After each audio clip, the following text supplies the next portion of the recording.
What's going on, family? It's Brother Coasty here at IALLG, and we have an awesome conversation today. It's going to be very short. At least I think it's going to be. Who knows? I go on sometimes. But nevertheless, let's get into it today, y'all. So today's topic is all about facts and faith. Let's begin. A lot of the time, people think they're having faith when they're actually not.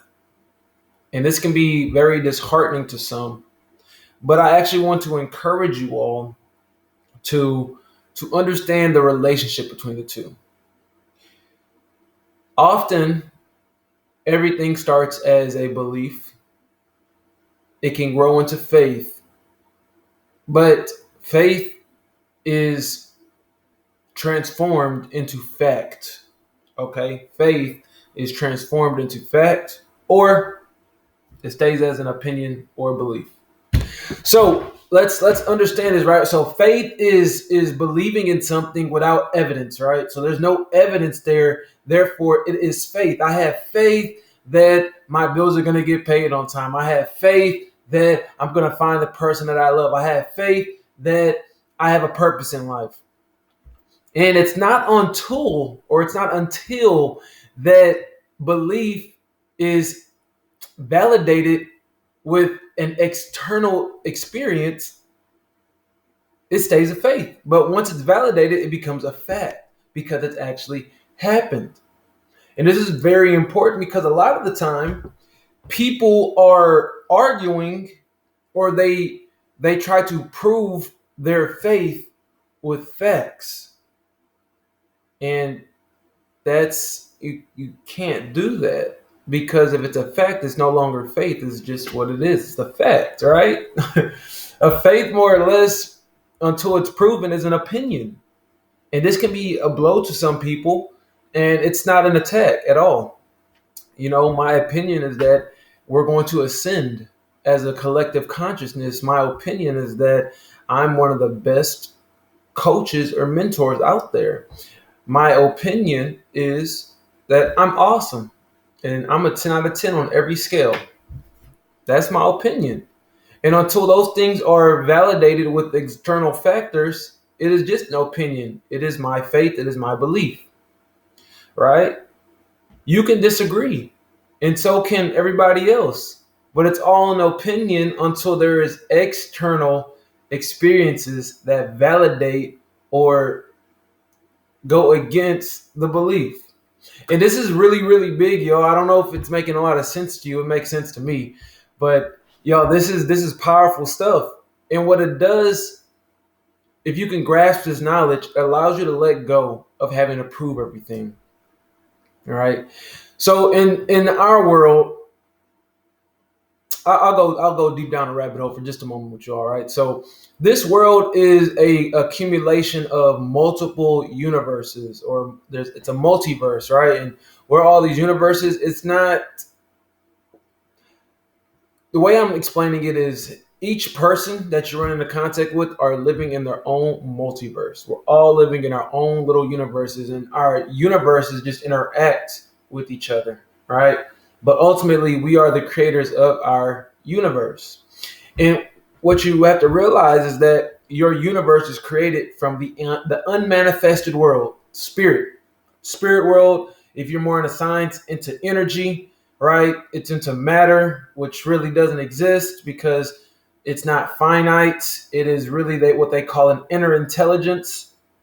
And if you've ever really dug into the science component or like quantum physics, they'll tell you that atoms get even broken down even smaller particles. But nevertheless, these small particles are interacting with each other, but a majority of what they make up is space.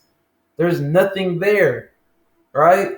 So the question is, how are they staying together? Like, this is an atom, but like they're interacting and working in harmony with each other. But how? How is it doing it? Well, the answer that our world has come up with is that there's an inner intelligence between both of these atoms, and they're actually no different from one another, and they're actually communicating, and that's how they stay in unison. But where is this inner intelligence coming from, right? And that's what they call like the different planes of existence. Like there's the unmanifested plane. I have it written down actually. There's the unmanifested plane, and then there's the manifested plane.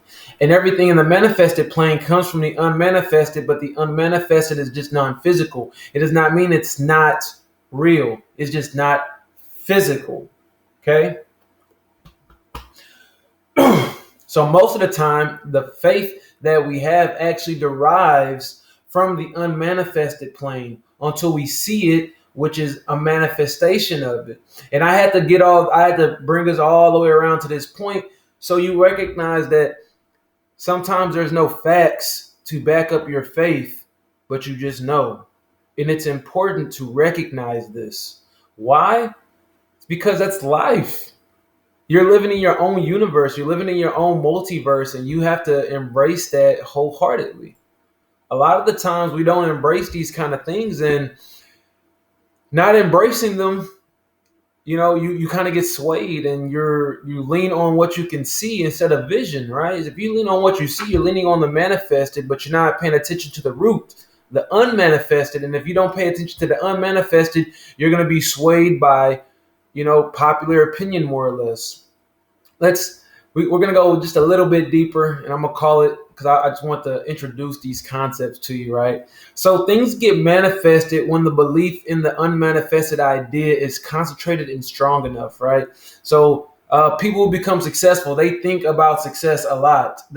Sorry, y'all, I'm stretch real fast. Oh, yeah. All right. So people who become successful, they become successful because they think about that kind of stuff. And it's not always like, I'm going to be successful. It's like, I want to make an impact. I want to make an impact. I want to make an impact. I'm going to make an impact. I'm making an impact. I'm making an impact. I'm making an impact. And the more you say some of these things, you are speaking not to the manifested world, but to the unmanifested world. And the unmanifested world is what responds to those thought energies. And the stronger that energy, you got to think of it like it's like this container here, right? And this is what's going to be created in the manifested world in this container once it gets filled up with thought energy. And if you don't have very strong thought energy, it's similar to me spitting in this. And just imagine how long it's going to take with just spit to fill this jar up. This is 32 ounces. Imagine how long it'll take to just go and fill it all the way up to the brim. Versus, and that's people who don't think about it, and that's people who don't have faith. They don't have faith in things, so the thought energy in the potency of it is very weak, which makes a very small drop in a 32-ounce bucket. But those who can concentrate, who have faith, that put the energy and the feeling behind the thought, well, you could think of it as just turning on a faucet and this thing is full stream and it's going to fill up extremely fast and it's going to pour out. And what gets poured out is the reality in our manifested world. Boom. And that's how faith turns into facts. But faith will always precede fact. And then a fact won't make it no longer a faith, but it'll make it a reality. And that's how unmanifested turns into the manifested, right? So you have to understand that you got to stop looking for things when you're saying you have faith, right? Because if you're looking for it, to a degree, it means it doesn't exist, right? You have to have faith that it's already here and it's going to present itself to you. And the presentation is the fact, the manifestation, and now your faith is now a fact. But they don't exist side by side, y'all. They don't.